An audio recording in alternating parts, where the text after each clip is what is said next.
السلام علیکم ورحمۃ اللہ وبرکاتہ۔ آئیے بات کرتے ہیں خیانت کے بارے میں۔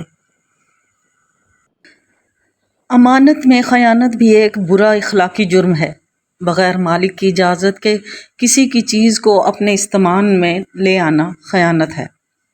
یہ بھی ایک طرح کی چوری ہے، کیونکہ جو حق واجب الادا ہو اسے ایمانداری سے ادا نہ کرنا خیانت ہے۔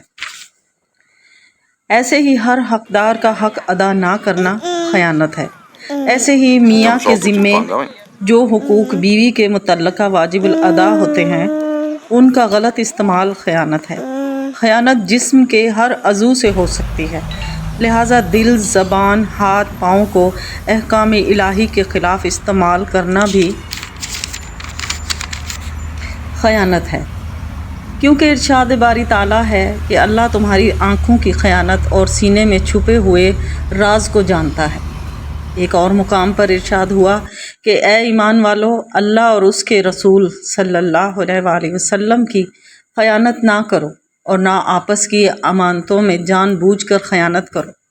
اللہ کے حبیب کی خیانت یہ ہے کہ جو فریضہ مسلمانوں کے ذمے لگایا گیا ہے اسے صحیح طریقے سے ادا نہ کیا گیا، گویا کہ خیانت کی خواہ کوئی صورت ہو وہ نہایت ہی بری ہے۔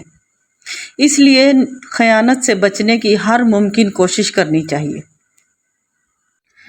حضرت ابو ہریرہ رضی اللہ تعالیٰ عنہ سے روایت ہے کہ رسول اللہ صلی اللہ علیہ وآلہ وسلم نے فرمایا، بدگمانی سے بچو، کیونکہ بدگمانی سب سے جھوٹی بات ہے، اور ایک دوسرے کی عیب جوئی نہ کرو، باتیں چھپ کر نہ سنو، برتری نہ جتاؤ، حسد نہ کرو، عداوت نہ رکھو، اور پیٹھ پیچھے برائی نہ کرو، اور اللہ کے بندو آپس میں بھائی بن جاؤ۔